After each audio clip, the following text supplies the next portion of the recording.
नमस्कार, अमरावती बुलेटिन में आप सभी का स्वागत और मैं हूं याशिका। आइए जानते हैं इस वक्त की खबरें, लेकिन उससे पहले हेडलाइंस।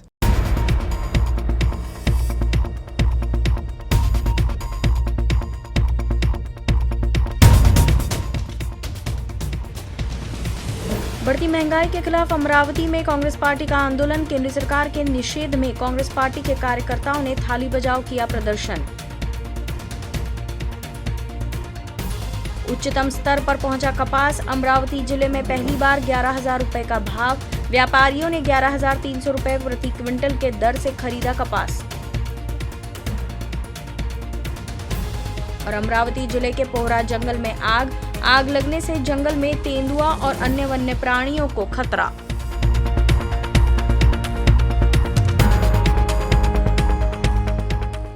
बढ़ती महंगाई के खिलाफ सोमवार को अमरावती में कांग्रेस पार्टी द्वारा आंदोलन किया गया। केंद्र सरकार के निषेध में कांग्रेस पार्टी के कार्यकर्ताओं ने थाली बजाओ आंदोलन कर अपनी नाराजगी जताई। बढ़ती महंगाई के खिलाफ कांग्रेस ने अमरावती में थाली बजाओ आंदोलन किया। देश में लगातार बढ़ रही बेरोजगारी से आम आदमी परेशान है। हर दिन पेट्रोल डीजल की बढ़ती कीमत और रोजमर्रा की जरूरत के सामान की कीमत बढ़ने से सभी का बजट बिगड़ गया है, लेकिन केंद्र सरकार बढ़ती महंगाई को कम करने के लिए कोई कदम नहीं उठा रही है। केंद्र की भाजपा सरकार द्वारा थोपी गई महंगाई ने आम आदमी का जीना मुश्किल कर दिया है। महंगाई ने हर घर में असंतोष पैदा कर दिया है। महंगाई से सबका बजट बर्बाद होने के कारण महिलाओं ने केंद्र की भाजपा सरकार के खिलाफ अमरावती के राजकमल चौक पर धरना दिया और जमकर नारेबाजी करते हुए अपनी नाराजगी जताई।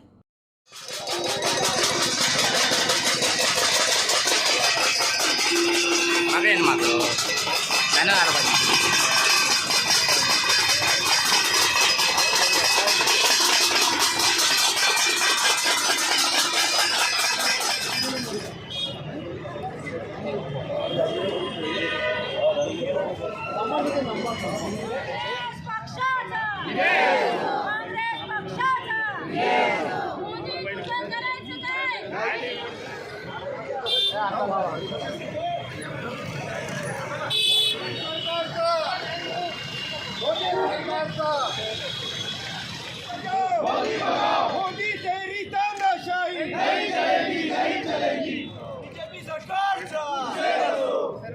मोदी सरकार।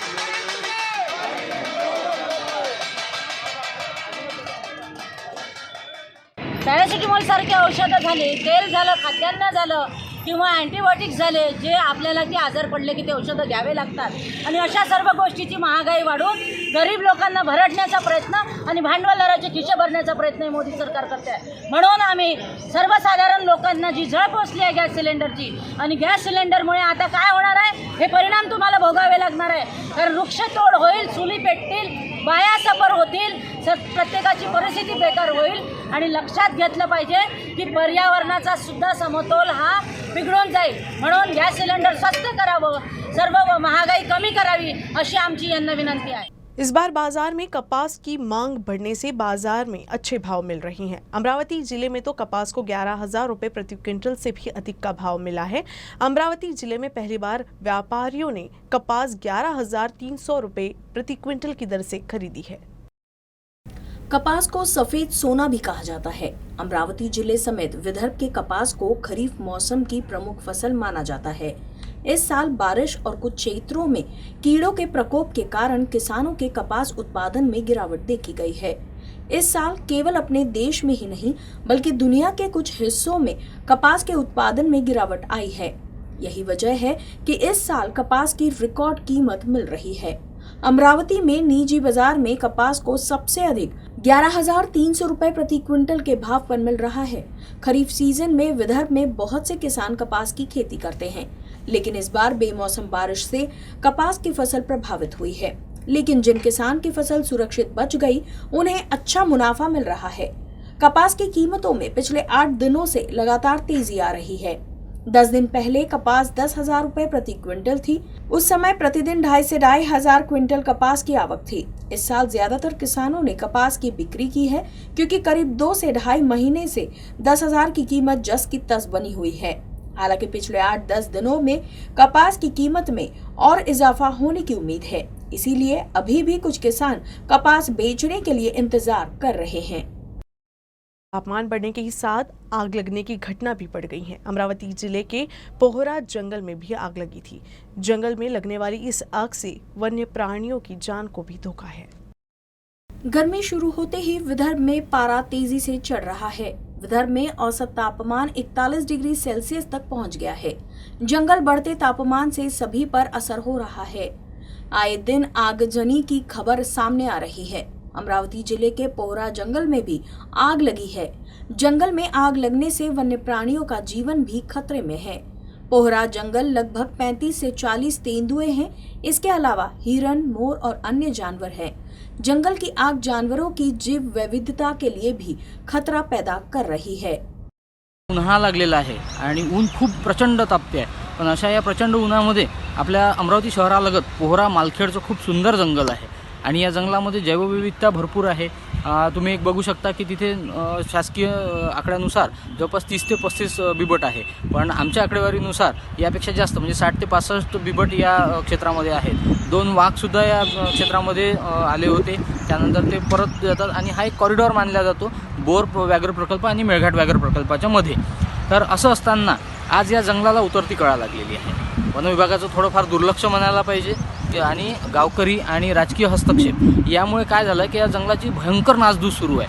आता गेले 2 ते 3 दिवस झाले या जंगलामध्ये मोठ्या प्रमाणात वनवा लावण्यात आलेला आहे आणि मी याच्यासाठी लावण्यात आलेला म्हटलं आहे की नैसर्गिकरित्या वनवा लागण्याची जी प्रक्रिया असते ही जिथे मोठे झाडं असतात किंवा जिथे जंगल खूप जास्ती डेव्हलप असते अशा ठिकाणी झाडं घासल्यामुळे एकमेकांना हा वनवा तयार होतो। पण हे जे जंगल आहे हे ड्राय डेसिड्यूस फॉरेस्ट म्हणजे कोरडं जंगल म्हटलं जाते किंवा खुरपी जंगल म्हटलं जाते, अशा प्रकारचं हे जंगल आहे। या जंगलात अशा प्रकारच्या आगी लागणे शक्यच नाही आहे। तर या आगी इथील स्थानिक लोक जे आहेत जे वन विभागाच्या विरोधात आहेत आणि काही लोक शिकारीसाठी किंवा चाऱ्यासाठी जे बाहेरून परप्रांतीय आलेले आहेत असे लोक या ठिकाणी ह्या आगी लावण्याचा प्रयत्न करत आहेत आणि लावल्या पण आहेत। आणि यामध्ये आज आपण बघतोय की मोठ्या प्रमाणात जंगलाचं नुकसान होऊन राहिलेलं आहे। यामध्ये प्रशासनाने थोडंसं लक्ष देणं गरजेचं आहे। वन विभागाकडे साधनं नाही आहेत, माणसं नाही आहेत, तर याचा कुठेतरी विचार व्हायला पाहिजे। अमरावती जिले के बिजली कर्मियों ने देशव्यापी हड़ताल में शामिल हुए। इस दौरान बिजली वितरण कार्यालय में हिंसक प्रदर्शन किया गया। आज या 28 आणि 29च्या संपाची हाक आम्ही दिलेली आहे। याचं आम्ही 9 फेब्रुवारीलाच माननीय ऊर्जा मंत्र्याकडे आणि प्रशासनाकडे याची नोटीस दिलेली होती, पण या नोटीसच्या अनुषंगाने जी चर्चा झाली ती निष्फळ ठरली। त्यामुळे आम्ही हा 2 दिवसाचा संप पुकारलेला आहे। यामध्ये पूर्ण महाराष्ट्रातून जवळपास 80,000 आमचे कर्मचारी सध्या संपात आहेत। अमरावती जिल्ह्यामध्ये जवळपास 2,000 कर्मचारी सध्या संपात आहेत। 28 संघटना आहेत, त्यातली एक संघटना गेली, 27 संघटना आणि 12 कंत्राटी संघटना सध्या संपात आहेत। अमरावती जिले के दरियापुर में गायवाड़ी सेवा सहकारी सोसाइटी के अध्यक्ष पद के चुनाव में चुनाव अधिकारियों ने एक तरफा फैसला दिया, जिससे नाराज 7 सदस्यों ने सहायक निबंधक कार्यालय में धरना दिया। दरियापुर तहसील में गांववाड़ी सेवा सहकारी सोसाइटी के अध्यक्ष पद के लिए चुनाव संपन्न हुआ। दरियापुर में निबंधक कार्यालय में अध्यक्ष पद के लिए चुने गए 13 उम्मीदवार उपस्थित हुए। 12:30 बजे चुनाव की प्रक्रिया शुरू होनी थी। हालांकि सहायक निबंधक ने 13 सदस्यों में से 6 को कार्यालय में बुलाया और कार्यालय बंद कर दिया। 7 सदस्य बाहर खड़े थे। दरवाजा खोलने के उनके अनुरोध के बावजूद उन्होंने 6 सदस्यों के विश्वास के साथ चुनाव प्रक्रिया को अंजाम देने के लिए अपने पद का दुरुपयोग किया। इसके चलते बाहर से आए 7 सदस्यों ने चुनाव का बहिष्कार कर सहायक निबंधक कार्यालय में धरना शुरू कर दिया। रिटर्निंग ऑफिसर से पूछने से पहले रिटर्निंग ऑफिसर अपने ऑफिस से फरार हो गया है और संपर्क करने पर मोबाइल स्विच ऑफ कर दिया। जब तक रिटर्निंग ऑफिसर अपने पद पर वापस नहीं आ जाता तब तक आंदोलन जारी रखने की चेतावनी सदस्यों ने की है।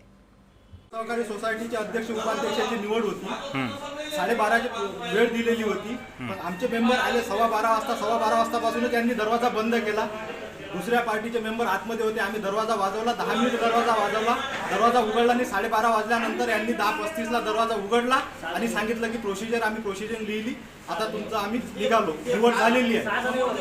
ते पण निवड 6 सदस्यांवरच केलेली आहे. बाकीचे मेंबर जे आहेत ते बाहेर होते. कितीची बॉडी आहे पूर्ण? पूर्ण 13ची बॉडी. 6 आतमध्ये 6 जणांवरच त्यांनी प्रोसिडिंग लिहिली. 12:15 वाजता दरवाजा बंद केला.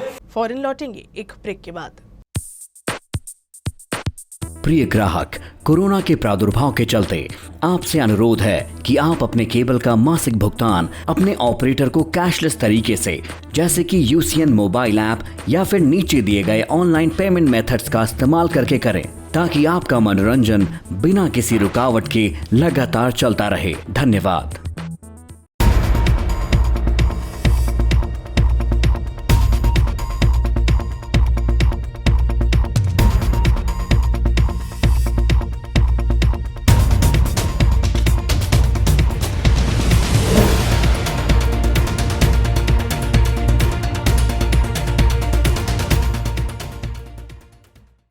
धारणी मुख्यालय से महज 5 किलोमीटर दूर कालपी गांव में रविवार सुबह एक घर में आग लग गई, जिससे पूरा घर का सामान जलकर खाक हो गया।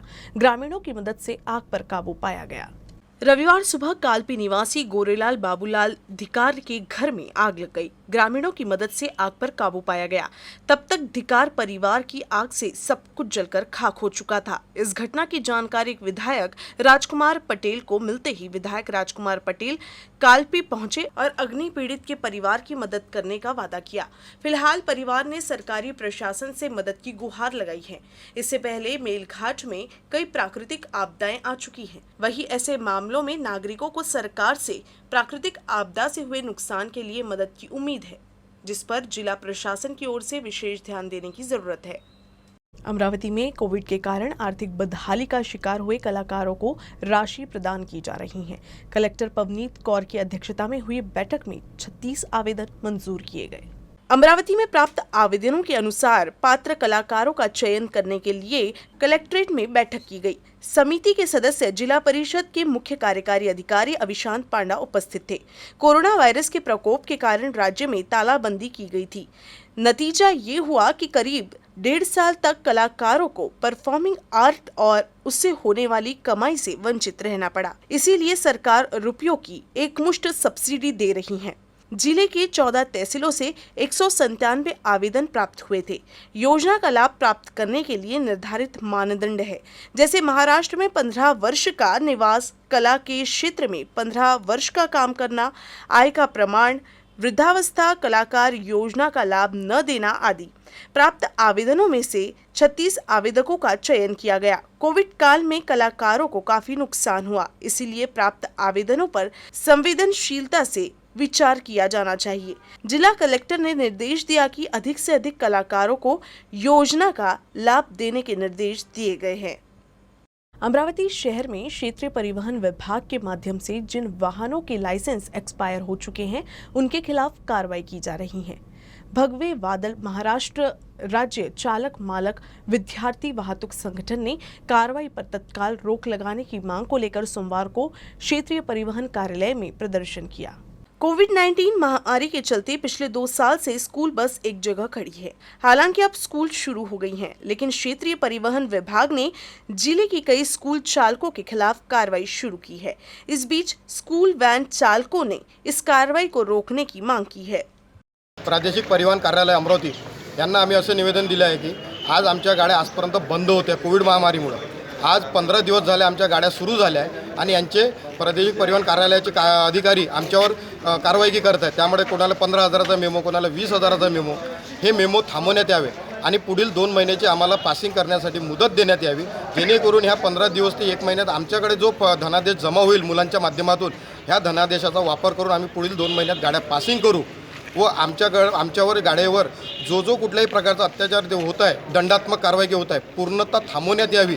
कारण शासनानं कर माफ केलेलं, टॅक्स माफ केला आहे गाड्यावरचा, तसाच व्यवसाय कर माफ करण्यात यावा आणि परमिट जे आमचे लॅप्स झालेल्या कोविडमुळं ते सुद्धा विनामूल्य कुठलाही दंड न घेता, कुठलीही कारवाई न करता आहेच त्या स्थितीत आम्हाला पासिंग करून देण्यात यावं, कुठल्याही प्रकारची कारवाई न करता। यासाठी आम्ही यांना आज निवेदन दिलेलं आहे। किसान आत्महत्याग्रस्त परिवार की महिलाओं को आत्मनिर्भर बनाने के लिए नाम फाउंडेशन द्वारा विशेष प्रयास किया जा रहा है। नाम फाउंडेशन द्वारा अमरावती जिले के आत्महत्याग्रस्त 32 किसान परिवार की विधवा महिलाओं को धनादेश प्रदान किया गया। महाराष्ट्र में किसान आत्महत्या एक बड़ी समस्या है। आर्थिक संकट से निराश होकर किसान आत्महत्या कर लेते हैं, लेकिन उसके बाद उनके परिवार के लिए घर का खर्च चला पाना मुश्किल होता है। ऐसे आत्महत्याग्रस्त किसान परिवार की मदद के लिए नाम फाउंडेशन ने मदद की एक पहल शुरू की है। आत्महत्याग्रस्त किसान परिवार की महिलाओं को आत्मनिर्भर बनाने के लिए नाम फाउंडेशन आर्थिक मदद प्रदान कर रहा है। अमरावती जिले में 32 परिवारों को नाम फाउंडेशन द्वारा धनादेश वितरित किया गया। इस कार्यक्रम में मुख्य अतिथि के रूप में पूर्व विधायक वीरेंद्र जगताप, नाम फाउंडेशन के विदर्भ और खानदेश प्रमुख हरीश इथापे, उपविभागीय अधिकारी इब्राहिम चौधरी, तहसीलदार राजेंद्र इंगड़े, थानेदार मगन मेहता, गट विकास अधिकारी मायावान खेड़े उपस्थित थे। खबरें समाप्त करने से पहले एक नजर हेडलाइंस पर।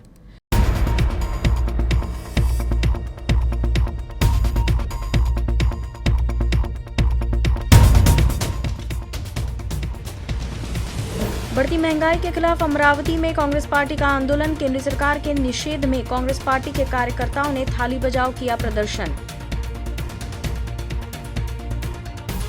उच्चतम स्तर पर पहुंचा कपास। अमरावती जिले में पहली बार 11,000 रुपए का भाव। व्यापारियों ने 11,300 रुपए प्रति क्विंटल के दर से खरीदा कपास। और अमरावती जिले के पोहरा जंगल में आग लगने से जंगल में तेंदुआ और अन्य वन्य प्राणियों को खतरा।